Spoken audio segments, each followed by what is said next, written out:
pues excesiva, por decir algo. Esa señora está acusada de unas cosas tremendas, pero no ha sido condenada, y entonces la famosa presunción de inocencia no puede ser selectiva. Pero lo que más me preocupa de la actitud, de la alocución del señor presidente, me preocupan dos cosas. El clima, sí hay una conexión entre el clima de agresión ese día, con sangre o sin ella, pero agresión en todo caso, con el clima que fue creando el propio presidente. Es que veníamos de semanas y semanas descalificando, dividiendo a la sociedad. Lo dijo en la alocución: los buenos somos los que queremos que la Corte nombre, y los malos son los que no dejan. Sin darse cuenta, o espero que sin darse cuenta, colocando a la Corte en el terreno de los que quieren la impunidad y casi el narcotráfico. Esa es una cosa extraordinariamente grave para Colombia. Eso no puede pasar desapercibido. La Corte está haciéndolo bien, regular o mal, debería acelerar. Lo cual implica es tener votos. Es que la naturaleza de las cosas es que se necesita una votación, un umbral de votación que hay que conseguir. Pero arrancar de una tesis en la que hay unos buenos, que son los que quieren que se vaya la doctora Mancera y que haya nombramiento rápido, y los demás son como unos malos, que entran en esa canasta de los descendientes de los esclavistas, los oligarcas siempre corruptos. La historia de Colombia para el doctor Petro es una colección de corruptos y de bucaneros. O aliados con los narcos. Durante 200 años a verse del Estado. Doctor de la Calle, o aliados con los narcos, porque ese es otro de las variantes del discurso. Entonces me parece que no hay espacio para nada. Eso me parece que es la clave de lo que está pasando. El que no esté 100% de acuerdo con el doctor Petro, pues recibe todo el botafuegos absolutamente desproporcionado, injusto e incorrecto. La historia de Colombia está llena de problemas, pero hay mucho para reivindicar. Aquí ha habido una república que funciona. Sí, doctor de la Calle. Me parece que eso no se puede borrar de un plumazo. La discusión es alrededor de la interinidad, pero fíjese que hoy en Colombia tenemos esa situación, aunque por diversas circunstancias, cargos altos del Estado en interinidad. Quisiera preguntarle si usted tiene noción de algún episodio, algún momento de Colombia donde organismos como la ONU, la CIDH y la OEA se hayan interesado en la designación o en el nombramiento de algún funcionario, fiscal, procurador, contralor, en el caso de Colombia. Sí, siempre trato de guardar el equilibrio, por eso le dicen a uno que uno es tibio, y yo lo que creo es que este país necesita equilibrio y mirar distintos ángulos de las situaciones. Es claro que la Fiscalía, y más la Fiscalía que tenemos hoy, se ha vuelto un jugador tan importante en Colombia, pues claro que no es tan absurdo que despierte interés en todas estas instancias, en principio, pero ahí es donde empieza a enredarse la pita, porque si bien uno aplaude que pidan que la Corte nombre rápidamente, en efecto está metiendo la mano en unos procedimientos que terminan llevando a la Corte a una situación de presión que me parece un poco exagerada, estrambótica. Muy bien, todos estos organismos internacionales, y hay que aplaudir, pero en un grado es una cosa apabullante que yo no había visto. Hay otros cargos en interinidad hace mucho tiempo, pero no tienen la dimensión de la Fiscalía, y en eso pues uno tendría que, con toda honestidad, decir que sí. Esta es una circunstancia importante para Colombia, pero no se puede mirar solo desde la perspectiva, los buenos ganamos si la señora se va rápidamente, y en cambio los que no estén en ese proceso con suficiente intensidad para resolver esto de la noche a la mañana, lo que son es socios de los narcotraficantes o corruptos o quién sabe qué intereses oscuros están manejando. No, me parece que esa división de la sociedad colombiana es llena de odio y de fanatismo, no le sirve a nadie. Este incidente, me da mucha pena, no le sirve a nadie. Aquí estamos saliendo mal todos, comenzando por la sociedad colombiana y comenzando porque se nos dibuja, y ahí sí me da indignación, y por eso fui duro con el señor Almagro, que probablemente no conoce la historia de Colombia. Nos están presentando como un país golpista, como un país subsahariano, como que aquí es el reino de los golpes. No, señor, aquí ha habido unos defectos, pero también unas tradiciones y una forma de respeto que no puede destrozarse simplemente por la campaña de odio y polarización que estamos viviendo. Sí, y estoy de acuerdo con usted. Doctor de la Calle, le hago una pregunta final. Como los congresos, por ejemplo, en Estados Unidos también tienen que ratificar decisiones y allá se demoran meses, inclusive hay casos de años para ratificar un funcionario público, por ejemplo. ¿Usted tiene alguna teoría de por qué estos organismos, voy a utilizar una expresión popular, la ONU, la Comisión Interamericana de Derechos Humanos, el señor Almagro de la OEA, se están metiendo tanto en esta batalla que tenemos en Colombia y no se meten en otro lado? Pues yo diría lo siguiente, me parece que, repito, es una situación desgraciada en la que estamos, porque uno no puede sino aplaudir el interés de que se nombre rápido. Eso me parece que eso no tiene discusión, es que es obvio, es como el amor a la madre, sí, todos queremos que esto se resuelva, pero la confluencia y el activismo del propio gobierno hacia el exterior, con una eficiencia asombrosa, sobre todo en la OEA, pues empieza a generarle a uno una pregunta, bueno, pero ¿qué es lo que hay aquí? Sí, queremos que haya fiscal. La terna a mí me ha parecido buena, yo no conozco a las señoras ternadas, pero le aplaudo al presidente que esas señoras no son amigas de él, no son candidatas de bolsillo, y eso está bien, pero caramba, es una exuberante presencia e intervención que uno dice, pero bueno, esto es una estrategia, ¿y una estrategia para qué? Entonces, porque repito que esto se conecta con la deformación constitucional de que ahora la Fiscalía es un gran jugador político y no un simple instrumento para combatir el delito. Que esa es la otra cara de nuestras desgracias, es cierto. Humberto de la Calle, senador de la Calle, es un gusto, como de costumbre, saludarlo y escucharlo esta mañana. Muy amable, doctor de la Calle. Bueno, muy buen día, Néstor, y a todo su equipo. Mil gracias. Gracias a usted. Ahora, Ricardo, detrás de todas estas intervenciones hay un común denominador, que es la procedencia. ¿Sabe dónde está la OEA? La OEA está en Washington. Sí. ¿Sabe dónde está la Comisión Interamericana de Derechos Humanos? Está en Washington, sí, señor. ¿Quién es el embajador del gobierno Petro en Washington? El embajador en la OEA. En la OEA. En la OEA es Luis Ernesto Vargas Silva. Que es la mano que está tejiendo todos estos pronunciamientos. ¿Y por qué es importante Luis Ernesto Vargas, Néstor? Él fue magistrado, fue presidente de la Corte Constitucional. Un hombre con una carrera en Derecho y en Jurisprudencia muy importante. Fue protagonista porque fue el denunciante del famoso escándalo que vinculó al magistrado Jorge Pretel con el famoso tema de Fidupetrol. Pero al salir de la Corte Constitucional, Luis Ernesto Vargas Silva es nombrado comisionado en la CIDH en el 2017. Es decir, Vargas Silva conoce perfectamente y tiene influencias directas en la CIDH. Y está haciendo su trabajo. Está haciendo su trabajo. No lo digo. El que no lo está haciendo es Almagro cuando no oye las dos versiones. Está demostrando su eficiencia, no tengo ninguna duda. Claro, él está haciendo su trabajo.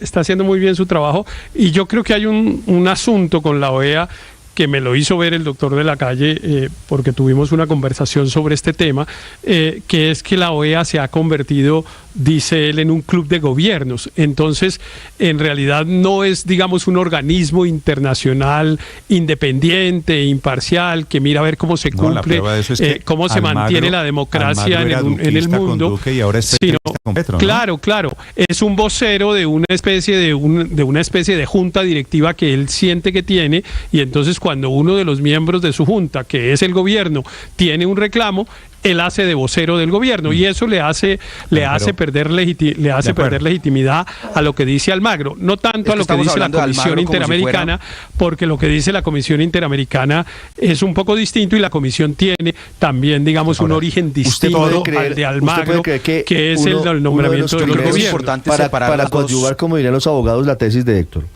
Uno de los primeros invitados que llegó en febrero del 2019 a la frontera entre Colombia y Venezuela, invitado por Iván Duque. Almagro. En la famosa operación que pretendía que saliera estamos hablando de Almagro como de si su fuera, cargo Nicolás Maduro, fue Luis Almagro, que se abrazaba con Piñera, que en paz descanse, que se abrazaba con Duque. Ricardo, por eso digo, Almagro era duquista, claro, era ahora es mentor de esa política, y ahora es petrista. Pero bueno, me parece, Néstor, mire, estamos hablando de Almagro como si fuera lo que está en el fondo aquí es el muy efectivo lobby, por otro lado, que hacen, yo no sé si el embajador Vargas o los que sean, que están teniendo... También la comisión del pacto histórico que visitó la OEA, y seguramente se reunió con Almagro. Pero es que mire, Néstor, yo creo que sí hay que diferenciar los dos pronunciamientos. El de Almagro es evidente que es absolutamente politizado, y que hoy se acomoda, digamos, a las mareas políticas del continente que lo representan y lo eligen, y así como hoy se alinea completamente con el gobierno y el discurso del presidente Gustavo Petro, lo hacía hace un par de años con el de el presidente Iván Duque. Y le comento una anécdota de esa época en la que se alineaba con el presidente Iván Duque. El hoy director de Planeación Nacional, Daniel Rojas, cuando el también secretario Almagro se pronunció en 2019 sobre la situación en Venezuela, le respondió de la siguiente manera: usted mejor podría irse a comer un tarrado de mierda y dejarnos como pueblos soberanos a decidir nuestro futuro. Estoy seguro que hoy piensa muy distinto tanto Almagro como Daniel Rojas, porque están en la política. Pero una cosa muy distinta es que la CIDH, que tiene que tener un nivel de objetividad, de imparcialidad, porque finalmente está administrando derechos, porque finalmente también tiene decisiones de carácter judicial y no debería politizarse, pues sí es preocupante, digamos, que entre a inmiscuirse en asuntos soberanos de cada país. Yo sí deseo que haya una elección urgente de fiscal. Eso no le conviene a la justicia, no le conviene al gobierno, hay muchos cuestionamientos. Luis Ernesto, una ayuda de memoria. Pero una cosa no implica la otra. ¿Ustedes recuerdan cuál fue el sistema internacional que revivió políticamente a Gustavo Petro cuando fue sacado de la alcaldía de Bogotá? Primero la CIDH y luego la Corte Interamericana de Derechos Humanos. Digamos, aquí, que son organismos de la OEA, ¿no? Son de la OEA, pero además han sido instrumentos utilizados por el presidente Petro históricamente. No tengo ninguna duda de la influencia. Néstor, pero ese rechazo a estos entes internacionales es más de países con problemas de democracia. Sí, Colombia pues no tiene una tradición golpista, pero es que las dictaduras hoy en día no se dan por golpes militares, se dan con populismo autoritario desde adentro de las democracias, y los golpes de Estado no se dan con tanques, se dan con juicios políticos en los congresos impulsados desde las fiscalías. Y estas entidades internacionales han visto casos como el de Perú, como el de Ecuador, como el de Brasil. Acaba de escuchar a Humberto de la Calle que el cuento del golpe de Estado, eso no se lo cree nadie, ¿no? No, por eso estoy enfrentando lo que dice el doctor de la Calle. Él está hablando de los viejos golpes de Estado. Eso ha cambiado mucho. Ahora se hace desde adentro. Y en América Latina recientemente se han dado esos procesos. Sacar del poder a presidentes mediante juicios políticos, que no son juicios legales sino políticos, y que ponen a temblar a las democracias. Y estas son las mismas entidades que también intervienen en Venezuela, en Nicaragua. Pero la pregunta, Colombia nadie quiere tumbar al presidente Petro. ¿Y a quién ve juzgando al presidente Petro en Colombia? Pero bueno, eso es el Congreso. Una posibilidad es que lo que esté haciendo el fiscal Barbosa... No hay absolutamente nada en el Congreso, no ha pasado nada, Álvaro, que permita deducir que... No, eso no es cierto. Hay sectores que han pedido un juicio político al presidente. Los sectores pueden pedir un juicio político. No ha pasado. Pero uno no puede negar hechos. Pero no tiene representación alguna. Carlos Alonso Lucio no tiene representación alguna. Mire, el candidato presidencial que en primera vuelta se opuso a Petro, que representaba a todos los partidos tradicionales, Federico Gutiérrez, presentó una queja en la Comisión de Acusaciones para un... Néstor, pero no basta con hacer un enunciado. Pero déjeme hablar del tema de la Corte, porque la pregunta es... Pero la pregunta es, ¿por qué se defiende tan insistentemente que la Corte se tome tanto tiempo o indefinido? Cuando es evidente que hay un problema institucional serio. Ya termino. Tanto tiempo va un día. Ayer terminó el periodo de Barbosa. Va un día. No, se dice que indefinidamente, que el tiempo que necesite, cuando se sabe que hay un problema institucional serio por la politización aguda de la Fiscalía Barbosa. La Corte tiene la terna hace 4 meses. Ya entrevistó a las ternadas. Y hay un grupo grande de magistrados que están votando en blanco. ¿Qué quiere decir eso? Que no les convencen, que les falta información, que quieren demorar. Entonces es normal. Pero ya acabo. Lo último es que esta Corte ha hecho elecciones politizadas que salieron mal en el pasado, Néstor. Néstor, pero no basta con decir que es que en Colombia se está haciendo un proceso de lawfare, de acabar jurídicamente al presidente, ¿no? O lawfare, bueno, como lo digan. Este proceso es un proceso más complejo, Néstor. Recordémosle al país que usted presenta una denuncia ante la Comisión de Acusaciones.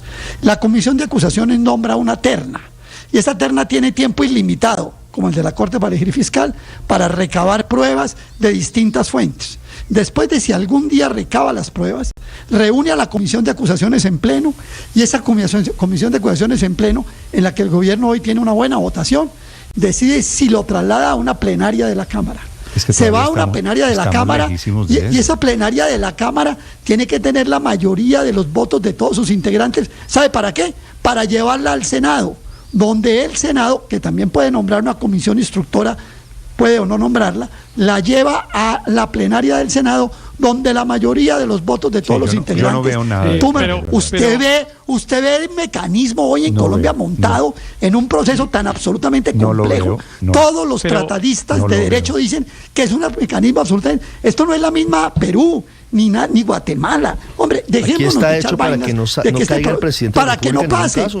No pasó ni con Samper. Porque no pasó del filtro de la Cámara. Esa es la realidad. Entonces dejemos de hablar de esos golpes blandos y los lawfare, no sé qué. Porque, Néstor, lo que sea, Néstor.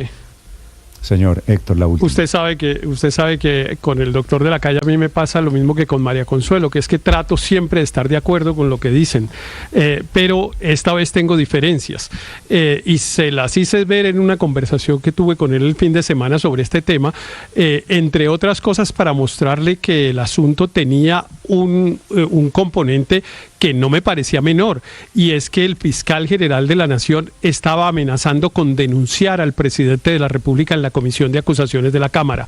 Y cuando una persona denuncia a alguien que tiene fuero en la Comisión de Acusaciones, lo que está pidiendo es que después de un proceso... ¿De dónde sale esa versión, Héctor? Lo que está pidiendo esa persona que denuncia... De los chismes donde usted escucha de la misma, de lo que usted llama las cuentas de servilleta, que van a coger preso, que fue lo que mencionó el presidente, que van a coger preso a Roa, que van a hacer. Lo que está pidiendo esa persona, Le sugiero hablar, Néstor, de lo que ha pasado, no de lo que suponemos que van a hacer.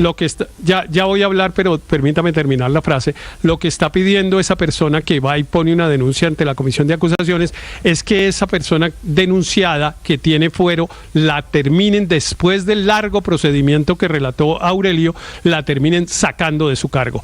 Entonces, no es cierto que no haya nadie pidiendo que no saquen de su cargo dígame a quién, Petro. Pero dígame quién. Y es que no se puede entablar una denuncia contra el presidente de la República, contra cualquier presidente de la República.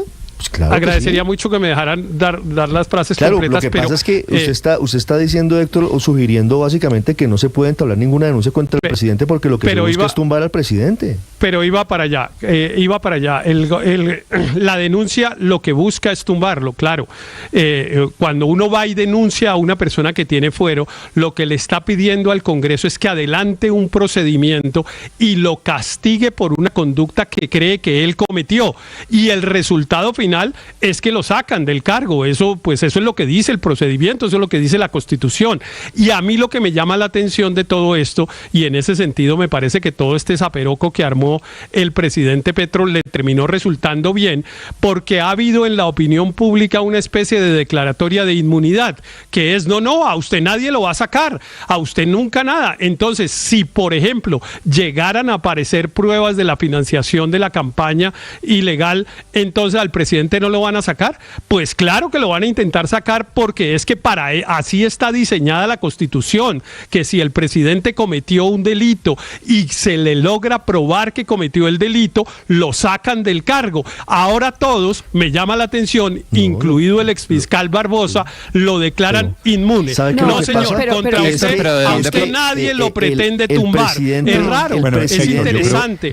Es interesante. Hay un tabú sobre la estabilidad presidencial interesantísimo. Sí, pero solamente una cosa, el presidente legitima al fiscal Barbosa, y entonces cualquier decisión que eventualmente llegase a tomar queda viciada de irregularidad o de entonación política, porque entonces fue tomada por él. Es que a Héctor ese es el punto. A Héctor se le olvida que no es la primera vez que la oposición o que alguien denuncia a un presidente en la Comisión de Acusación. Pero quiero recordarle, eso Héctor, es institucional. Quiero recordarle, si me ayuda Aurelio no sé si está por ahí.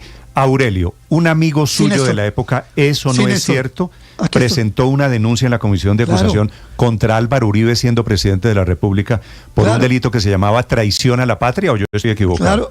Claro, el senador Jorge Enrique Robledo denunció ante la Comisión de Acusaciones a Álvaro Uribe Vélez, nada más ni nada menos por traición a la patria. ¿Y quién armó esta escandola de que Uribe era intocable o de que a Uribe no se lo podía denunciar? Es decir, claro que la comisión de acusación lo que hace es recoger denuncias, ni más faltaba. Y la comisión de acusación, lo primero que hace un presidente, Ricardo, usted lo sabe bien, es neutralizarla.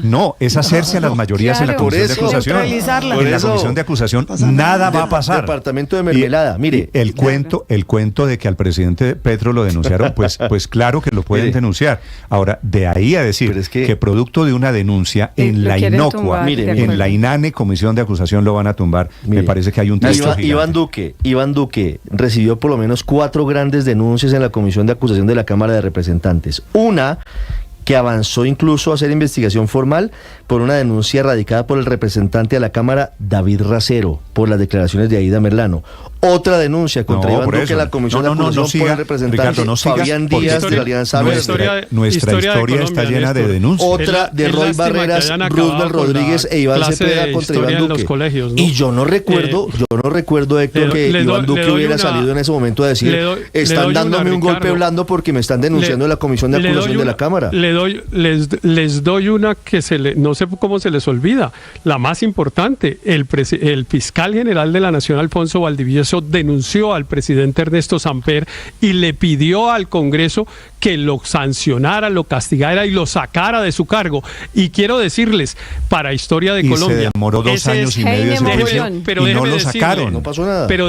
Pero déjeme decirle, Néstor, ese es el único proceso de todos los que ustedes han mencionado que ha avanzado en el Congreso de la República. Es el único, porque claro que es muy distinto que denuncie Perico de los Palotes a que denuncie el fiscal general de la Nación. ¿De dónde vienen las fuentes de las denuncias que se están haciendo? No presentó denuncia contra Gustavo Petro. Es que lo que hizo fue compulsar copias, Néstor, de la declaración que rindió el propio Nicolás Petro, que es el hijo mayor del presidente las denuncias, Petro, María Camila, es que las denuncias vienen del propio hijo de Armando Benedetti. Voy a terminar, Daniel, tengo una cantidad de temas pendientes. Hay muchas noticias en desarrollo esta mañana. Señor Daniel.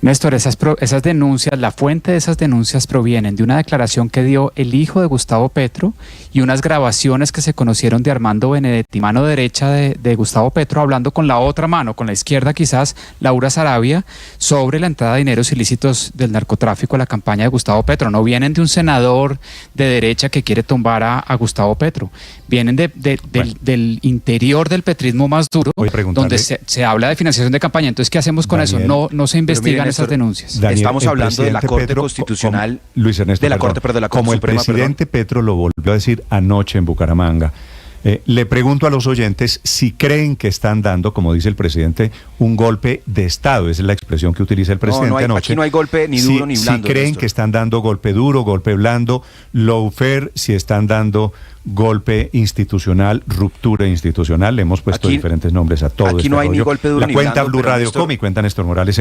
Para quienes quieran opinar, ya escucharon, yo creo que una voz sensata, Humberto de la Calle. Señor, rápidamente, Luis. Pero mire, Néstor, estamos hablando de los magistrados y de la Corte Suprema de Justicia como si todos fueran ángeles, sin intereses particulares.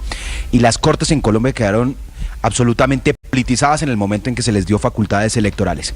¿Tienen intereses particulares los magistrados para elegir? Claro que sí. ¿Tienen expectativas de quién llega a ser fiscal para que les haga unos u otros favores? Claro que sí, no seamos ingenuos. Y de esa misma corte nació el cartel de la toga y otros episodios de este país que demuestran que no podemos pasarnos de ingenuos. Entonces, tenemos un exfiscal que está absolutamente politizando su función de fiscal como principal opositor del presidente Petro. Y tenemos una corte que no son ángeles, que también tienen intereses. Entonces, tampoco nos crucemos la raya pasando ingenuos. Pero de ahí todo eso es el primer... A ver, se lo pregunto de otra manera a Luis Ernesto. Es el primer fiscal que hace política, le admito que estaba haciendo política. Valdivieso también, y se trató de lanzar a la presidencia como seguramente se va a lanzar Barbosa, y seguramente les va a ir igual de mal. ¿Y eso quiere decir que está en marcha un plan de Estado para tumbar al gobierno? No sé, ¿esa es la conclusión a la que hay que llegar, o es la conclusión que propone el presidente Gustavo Petro? Yo volteo 9:25 minutos. ¿Por qué el afán para que elijan fiscal?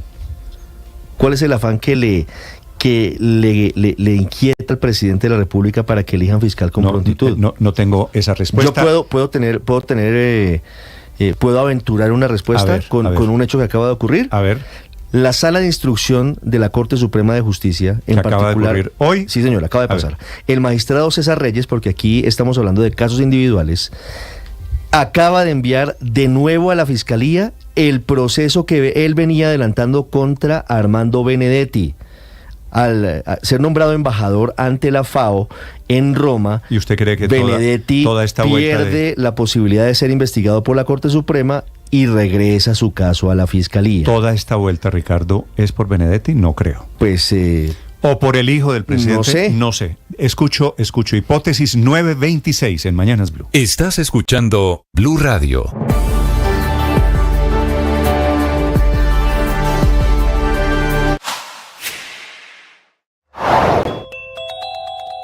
Tarde anoche el presidente Petro volvió a hablar de los líos judiciales, de sus batallas con la Fiscalía y la Procuraduría. Volvió a decir el presidente que lo quieren tumbar y que no va, a modo de advertencia, a parar la movilización en las calles para hacer respetar, dijo él, la decisión popular. Un discurso en Bucaramanga, en la Universidad Industrial de Santander, anoche tarde, en donde dice que la Fiscalía había anunciado el arrestamiento, fue la expresión que el presidente utilizó, refiriéndose a Roa, presidente de Ecopetrol, refiriéndose al presidente del Sindicato de Maestros, FECODE, y refiriéndose al gerente de la campaña Colombia Humana, solo para poder trasladar, dijo, un proceso después contra el presidente de Colombia con la intención de tumbarlo. Y dijo que es un golpe de Estado que aún se mantiene y por eso la amenaza a su gobierno. La verdad es que no hay ninguna decisión. Se volvió mito decir eso, que iban a apresar a Roa y al presidente del Sindicato de Maestros y a quien fue el gerente de la Colombia Humana por el tema de la financiación. Mito que el presidente repite, no hay de momento ninguna decisión judicial sobre el tema. Me alegra estar con ustedes, me emociona compartir con ustedes un momento, saber que están allí viéndonos, comentando y compartiendo las noticias que damos, porque en Blue le ponemos cara a la radio.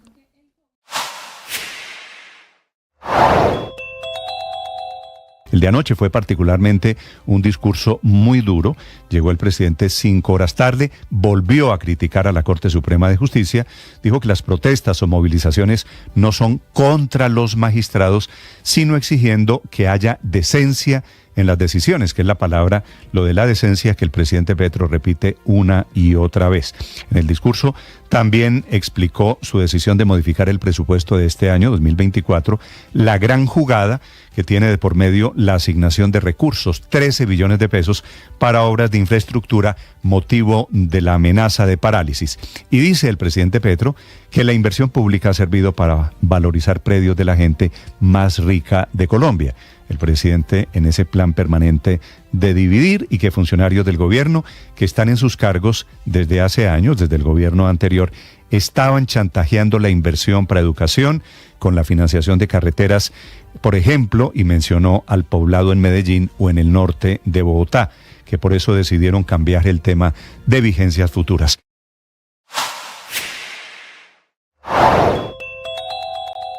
A 8 días de que la Corte Suprema de Justicia se vuelva a reunir para intentar elegir una fiscal general de la Nación. A propósito, hay decisión urgente de la Corte Suprema de Justicia. Acaba de condenar al exgobernador del Cesar, Luis Alberto Monsalvo Géneco. Este es hijo, Ricardo Monsalvo de Cielo Géneco, María Géneco. Es hijo de la que fue fugitiva, que reapareció del poderoso que ha fungido en 4 o 5 oportunidades, Néstor, como gestora social del departamento de La Guajira. 9:29 del Cesar. 9:29 minutos en la Corte Suprema. Damián Landines.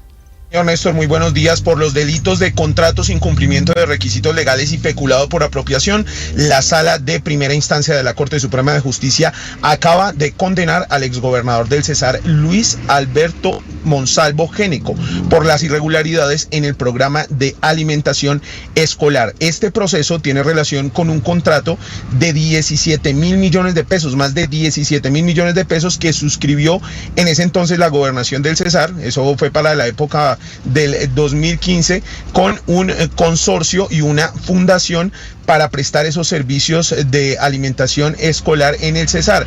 La Corte Suprema encontró varias irregularidades en dicho contrato, como por ejemplo la compra de kilos de hígado a 65 mil pesos, cuando en el mercado y para esa época el kilo costaba menos de 14 mil pesos. El magistrado Ariel Torres acaba de dar a conocer la fecha en cuando se conocerá el monto de esta condena. Escuchemos.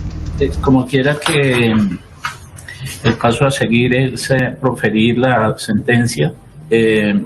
La sala convoca para dar a conocer la misma el 18 de marzo, lunes 18 de marzo a las 8 de la mañana. Néstor, importante contarle a los oyentes que la defensa del exgobernador del Cesar, Monsalvo Géneco, hablamos del exmagistrado José Luis Barceló, manifestó durante esta audiencia que la sentencia no puede superar los 15 años de prisión y también le pidió a la Corte Suprema que no se ordene su captura, ya que ha demostrado la intención de presentarse en el juicio y de comparecer a todas las audiencias, pero será el próximo 18 de marzo cuando se conozca el monto de esta condena, Néstor. Damián, gracias, qué barbaridad, eso Géneco no se salva ninguno, son las 9 de la mañana 31 minutos, también hay un nuevo remesón del Ejército Colombiano, fueron llamados a calificar servicios esta mañana 3 coroneles del prestigioso Departamento de Inteligencia. Ana María Celis.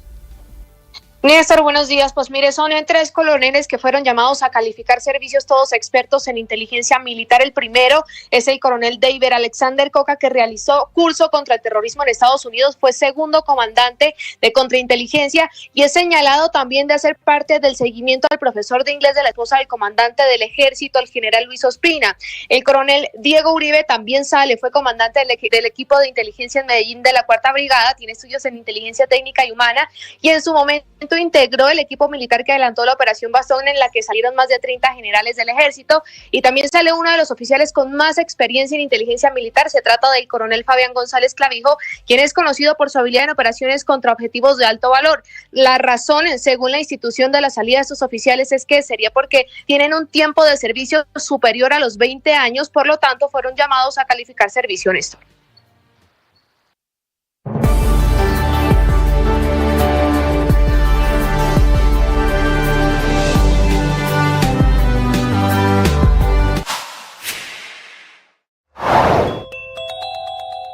Yupis y gomelos. La ministra de Agricultura, Jennifer Mojica, explicó su frase en Buenaventura. Yo soy yupi porque yo soy una mujer privilegiada que pudo acceder a la educación, pública, y eso me da una situación de privilegio, pero yo no he sabido lo que es acostarme a dormir sin comer y no sabía lo que era la vida en Buenaventura hasta que fui a verla, y de verdad, para hablar de esto hay que ir a Buenaventura a verlo. Allá la gente es muy amable, muy cordial, muy enérgica y muy vital a pesar de sus situaciones. Y ese es el debate, es una crítica al método que se ha dado siempre para tomar decisiones de política pública. O sea, aquí estábamos discutiendo un decreto y además yo tengo que decir, ahí yo no estoy hablando con odio, estoy hablando con indignación, con la indignación que me dio ver 3 días con sus noches, la manera en cómo la gente negra del Pacífico vive con menos de 20,000 pesos de ingresos diarios en unas condiciones infrahumanas de miseria, de pobreza, de exclusión, de racismo. Hablé desde la empatía que me genera comprender el contexto de la injusticia en la que viven, y creo que es lo que todos los gobernantes deberían hacer. Sigan esa entrevista en bluradio.com. En Blue le ponemos cara a la radio.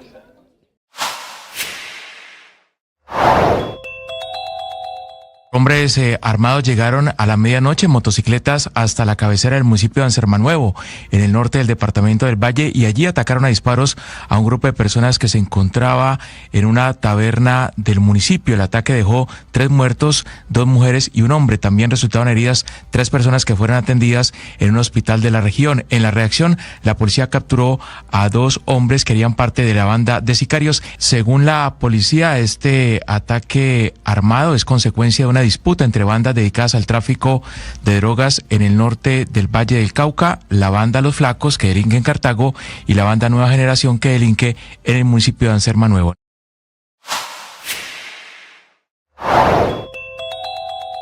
Preocupación que expresó en las últimas horas el Consejo Gremial, que reúne a 32 gremios económicos del país y que en las últimas horas se unió para sacar un comunicado conjunto expresando su preocupación por la incertidumbre generada ante el decreto reglamentario del presupuesto general de la Nación, la no desagregación del mismo y los 12.5 billones de los 16.7 billones del presupuesto del sector transporte, que quedaron enmarcados en una gran partida global para inversión en proyectos de infraestructura concesionados y de obra pública, pero en donde no aparecen desagregadas. especificadas, nombradas con nombre propio, valga la redundancia, las famosas vigencias futuras, contratos de deuda a largo plazo que adquiere la nación para financiar obras de infraestructura y cuya sola idea de no llegar a ser honradas genera un enorme temor entre inversionistas, empresarios, desarrolladores de proyectos y bancos, pues le quita seriedad al Estado colombiano, le resta credibilidad como buena paga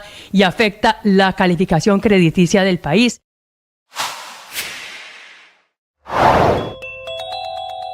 El ELN finalmente levantó el paro armado que tuvo durante los últimos días. Fueron 5 municipios que estuvieron sitiados. Ya hay desplazados decenas de familias de una comunidad, se llama Chambacú, queda en el municipio de Sipi, que tuvieron que salir huyéndole a la guerra.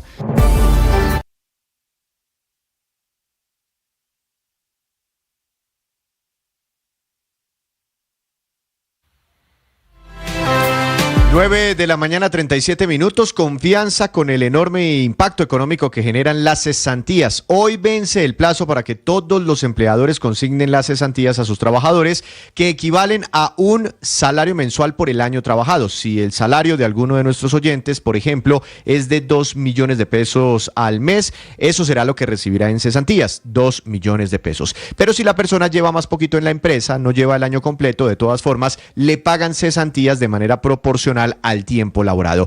En caso de que pase la medianoche y la empresa no haya hecho el pago en el respectivo fondo de cesantías, se expone a las sanciones establecidas en la Ley 50 de 1990, que consiste en un pago moratorio de un día de salario por cada día de retraso. Cerca de 10 millones de trabajadores afiliados a los fondos privados de pensiones estarán recibiendo cesantías y las empresas estarán desembolsando más de 8 billones de pesos que se irrigan en la economía. Esta misma semana, esas millones de personas podrán disfrutar o hacer uso de sus cesantías en caso de quedar desempleadas para vivienda o educación principalmente, o mantenerlas ahorradas si así lo prefiere el beneficiado.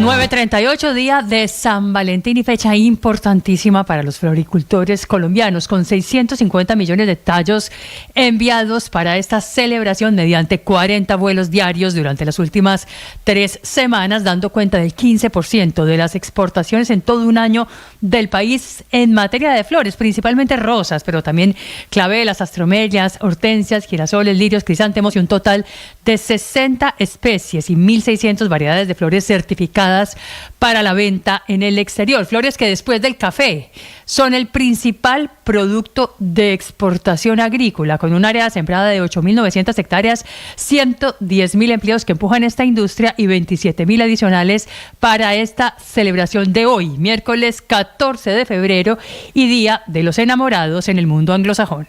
Estás escuchando Blue Radio.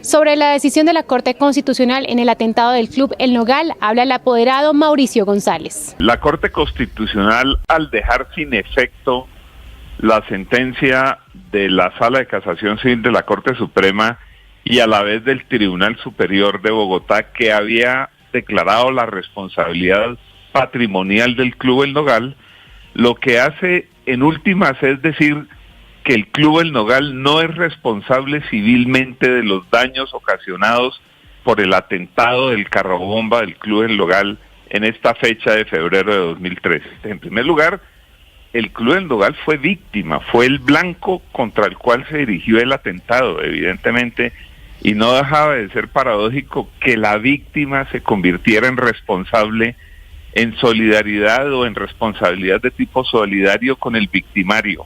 Eso es lo primero. En segundo lugar, quiero expresarle un sentimiento de respeto, de solidaridad con todos los familiares de las víctimas que murieron o que sufrieron lesiones ese día del atentado. Sigan la entrevista completa en nuestro canal de YouTube. En Blue le ponemos cara a la radio.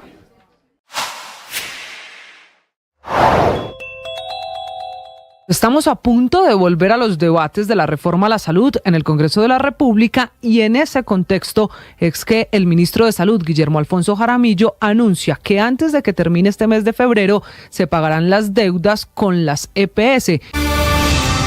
Son las 9 de la mañana, 41 minutos. A esta hora la información deportiva en Mañanas Blue.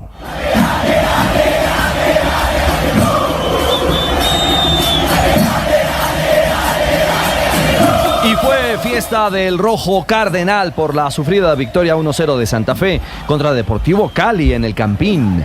Buen sabor para los hinchas del equipo capitalino y alegría para Hugo Rodallega por un gol que vale 3 puntos. De verdad entiendo mucho al hincha que sacrifica venir a estas horas y entre semana, en realidad nosotros por eso nos entregamos en la cancha para que el hincha se vaya contento a su casa. Y anda contento el hincha porque Santa Fe ahora es quinto con 10 puntos en la liga, mientras que Deportivo Cali es séptimo con 8. Jaime de la Pava y la visión de la derrota azucarera en Bogotá. El trabajo defensivo del equipo fue bueno, yo creo que neutralizamos muy bien esa fortaleza del movimiento de Hugo, pero cuando se le da una ventaja, una sola a un jugador como él, te la cobran y nos costó en esa situación. También Águilas Doradas Río Negro empató 1-1 con La Equidad. La fecha 6 de la Liga Betplay continúa. Hoy se enfrentan Once Caldas, Boyacá Patriotas en Manizales y Boyacá Chicó Medellín en Tunja.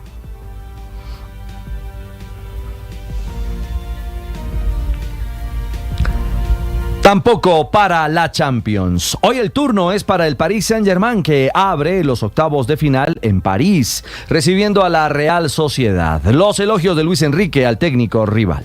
Manol es un gran entrenador y está en su casa con una filosofía de un club muy inteligente y es un club muy equilibrado que lleva haciendo muy buenas temporadas y muy buen fútbol desde hace estos 6 años y creo que están recogiendo durante todos estos años pues el premio a su buen trabajo. Le echa flores Luis Enrique al técnico Imanol Alguacil. Entre tanto, la Lazio recibirá en Roma al Bayern Múnich de Thomas Tuchel, que tiene claro qué tipo de rival enfrentará hoy.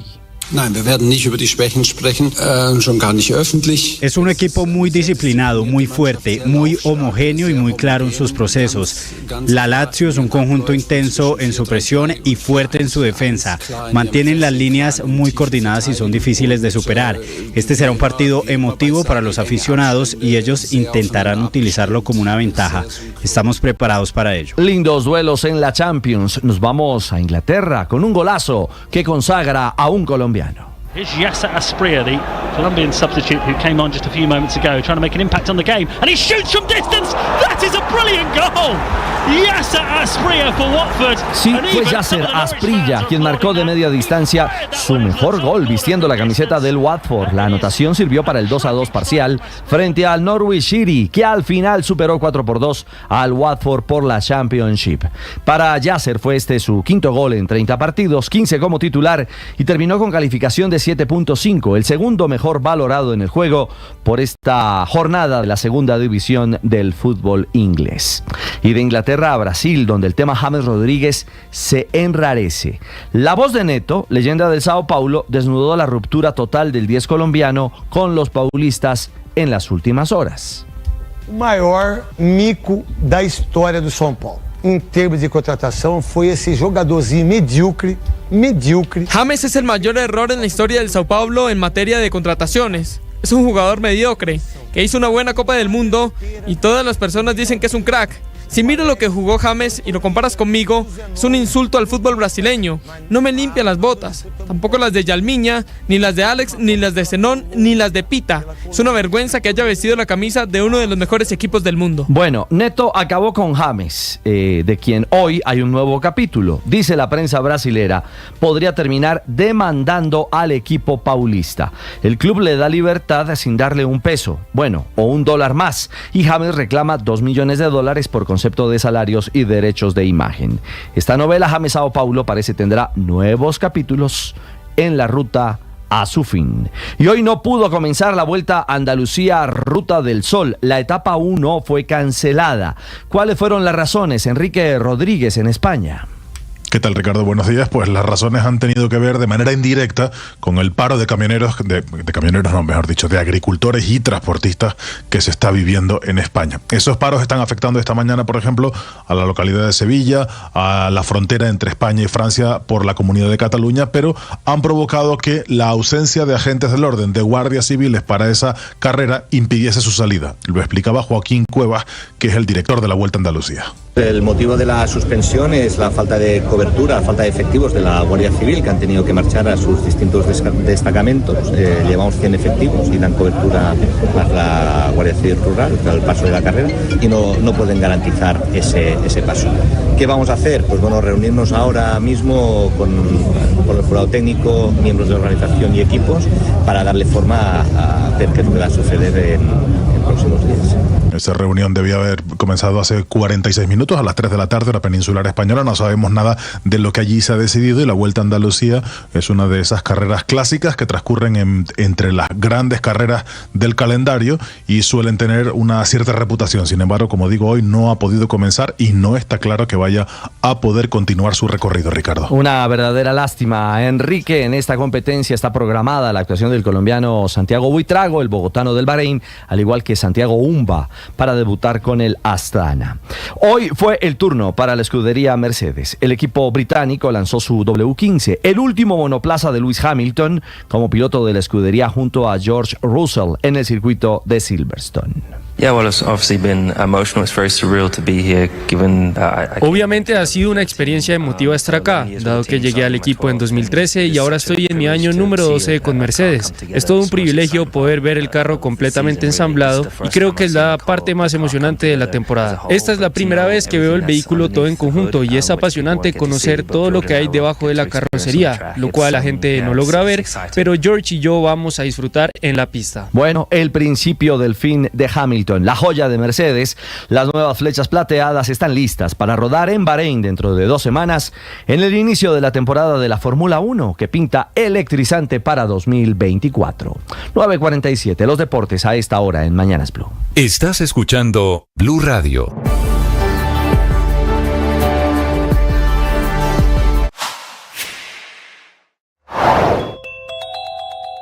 El fútbol está listo para tomarse la capital del soccer. Colombia será recibida en un amistoso el próximo 8 de junio ante la selección de los Estados Unidos en el FedEx Field del estadio de los Washington Commanders, el equipo de fútbol americano, una plaza que queda afuera de Washington, pero que aún hace parte de su área metropolitana, o el DMV, como se le conoce. Es la primera vez que Estados Unidos jugará en la capital de la nación desde el 2012. La razón por la que queremos jugar con Colombia es porque es uno de los mejores equipos en el mundo ahora mismo. Eso dijo el técnico de la selección de Estados Unidos, Greg Berhalter, quien además hizo una revelación en medio de elogios al guajiro Luis Díaz, el delantero del Liverpool. Dijo: por poco llega al Columbus Crew, el equipo que Berhalter dirigía en la MLS. Recordemos que en la Copa América Estados Unidos está en el grupo C junto a Uruguay, Panamá y Bolivia. Colombia está en el D junto a Brasil, Paraguay y otro equipo por definir entre Costa Rica y Honduras. Y no se descarta que si se alinean los resultados podamos encontrarnos en cuartos de final con Estados Unidos.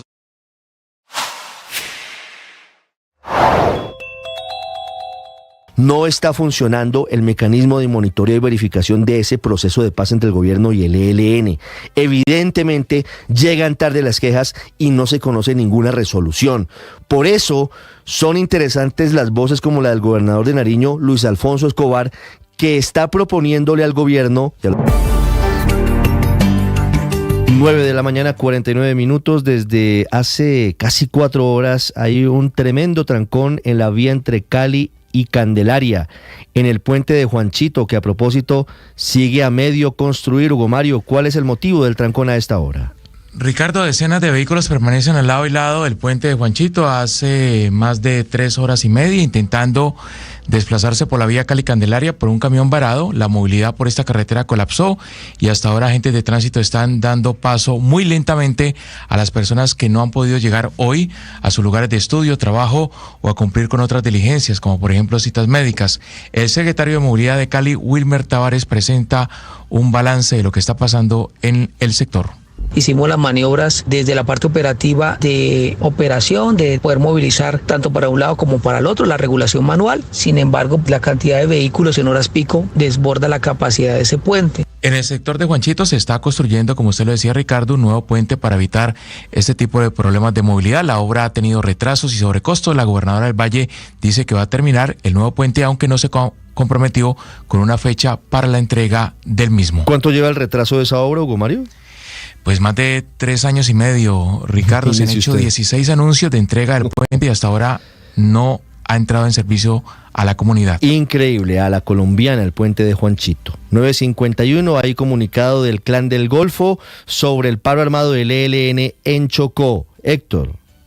Pues Ricardo, se trata de un comunicado de 6 puntos donde exactamente el bloque Jairo de Jesús Durango Restrepo de esta organización criminal se fue en contra de la guerrilla del ELN y el propio gobierno nacional por no condenar esta acción del paro armado que afectaba unas 50,000 personas en el departamento del Chocó. Aseguraron que se equivoca de manera grave el ELN y se contradice el presidente Gustavo Petro al afirmar que el paro armado en las 5 poblaciones se dio en respuesta a una protección de la comunidad por acción de autodefensa gaitenista o Clan del Golfo, señalándolos de incluso paramilitares con relación con las Fuerzas Armadas, lo cual negaron rotundamente. Advierte que la falsedad de estas afirmaciones se comprueban si se observan los reportes sobre las bajas que ha tenido el Clan del Golfo, no solo en este departamento, sino en el país. Por tal motivo, insiste que incluso por un rumor, el gobierno nacional decidió suspender en el mes de marzo pasado el cese al fuego con esa organización y que ahora se mantiene con el ELN a pesar de que tuvo en confinamiento a esta población en el departamento del Chocó. Ricardo. Muy bien, Héctor. 9:52. Doctor José Félix Laforí, integrante del equipo negociador del gobierno en este proceso con el ELN. Buenos días.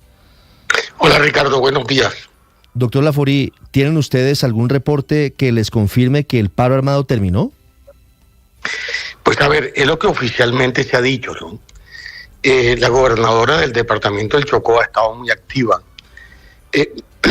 abogando y tratando de mostrar la realidad de más de 30,000 personas confinadas por el paro armado. Entendemos que ayer se suspendió, pero claro, solo en la medida en que las propias autoridades estén allá en el territorio es posible verificar si eso es exactamente así o no lo es.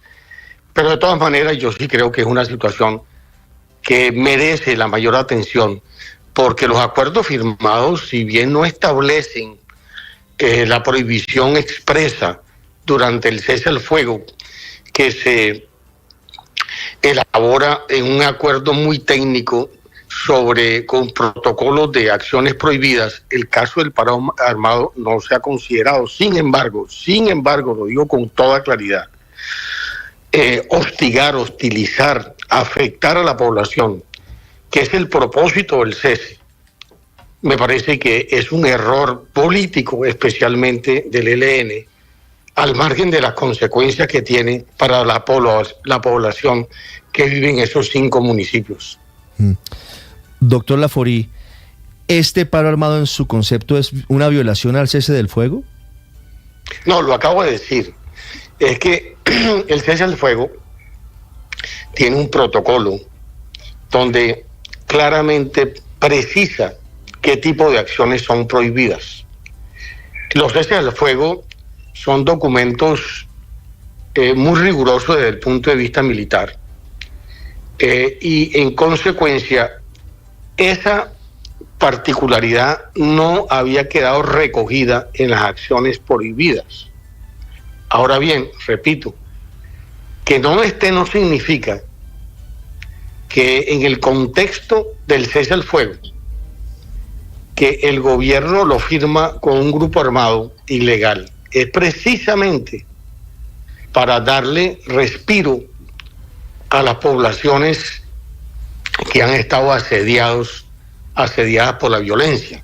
En consecuencia, si bien técnicamente no está incorporado en el protocolo, es evidente que el cese se hace precisamente en favor de la población. Sí, es un contrasentido. Y sobre todo de poblaciones víctimas y vulnerables como esta. Sí, es un contrasentido.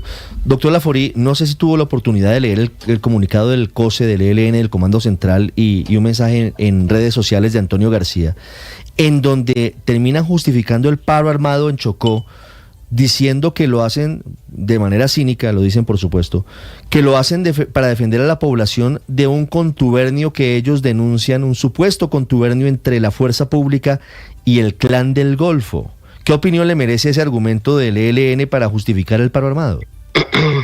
A ver, la verdad es que desde hace par de rondas, ese ha sido el argumento central del Ejército de Liberación Nacional. El país sabe exactamente, y lo sabe bien, que lo que hay es una disputa por el control territorial en algunas zonas para la protección de las actividades ilícitas. En consecuencia, el argumento es un argumento que se cae por su propio peso, entre otras y muchas por la manera como la gobernadora ha venido denunciando estos hechos. Y ustedes acaban de leer un comunicado del Clan del Golfo, donde también desmiente la situación. Entonces aquí, como en toda confrontación, la verdad es lo primero que se termina afectando. Es muy importante que el señor defensor del pueblo, el doctor Carlos Camargo, que ha estado muy activo y tiene mucha claridad sobre este tema, avance en esa dirección para esclarecerle al país cuál es la realidad y dejar pues de estar hostilizando a las poblaciones en ciertas zonas del país que son las más vulnerables, porque los confinamientos y los desplazamientos han estado al orden del día, precisamente a partir del cese al fuego. Sí, doctor Laforí, ¿qué tan efectivo es ese mecanismo de monitoreo y verificación que se ha establecido para verificar el cumplimiento del cese al fuego? Entre otras cosas, porque el comandante de las fuerzas militares ha dicho que va a denunciar tanto al ELN como a la disidencia de las FARC por violaciones a la tregua. Pues me parece muy oportuno que lo hagan, y me parece también muy oportuno que lo hagan otras organizaciones civiles como lo han venido haciendo. Yo en el último artículo que publiqué usé la información del CERAC a propósito de los incidentes que eventualmente podrían ser causantes de violación al cese. Pero claro, el mecanismo desde el mes de noviembre no se ha venido reuniendo, y en consecuencia no ha habido información, como lo dije también en mi artículo. Yo lo lamento porque me parece que el mecanismo, es decir, el protocolo del mecanismo es un protocolo muy exacto y muy exigente, pero se requiere que todas las partes confluyan o converjan para poderlo aplicar. Sí, pero déjeme insistirle, doctor Laforí, en el tema de la practicidad y la utilidad de ese mecanismo de monitoreo y verificación, porque fíjese que contando las treguas, los cese al fuego que se han firmado con la guerrilla del ELN, se le cuentan 35 secuestros, 42 homicidios, 12 confinamiento a comunidades, hechos de presencias armadas, y no pasa nada. ¿Funciona? ¿Sirve para algo ese mecanismo? Pero usted lo está diciendo, y es lo que acabo de repetir. Como no se ha reunido desde el mes de noviembre, pues obviamente no ha estado operante.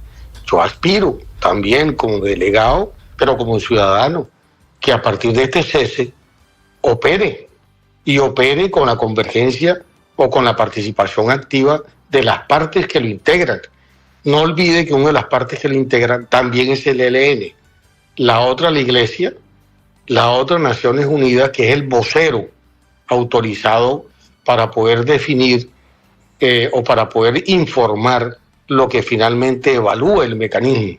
En consecuencia, si no se reúne o si no está activo, pues obviamente no podrá haber una información que la sociedad colombiana está demandando frente a la concesión que hace el Estado de un cese al fuego, en este caso concreto con el Ejército de Liberación Nacional.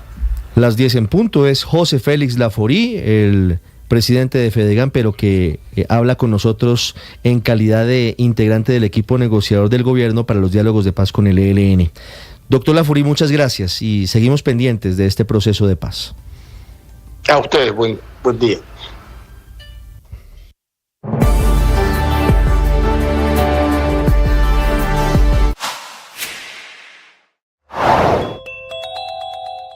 La noticia del momento aquí en Blue Radio. El sarampión era prácticamente una enfermedad erradicada en Europa y ahora las cifras son preocupantes. Si en 2022 apenas se registraron 941 casos en todo el continente, en 2023 la cifra de contagiados subió a 42.200, con 21.000 personas hospitalizadas.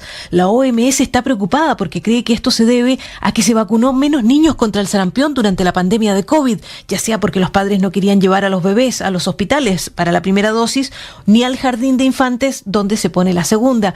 Pero la falta de vacunación continúa y crece el temor de que esté penetrando el discurso antivacuna en los padres. El sarampión puede ser una enfermedad grave a cualquier edad.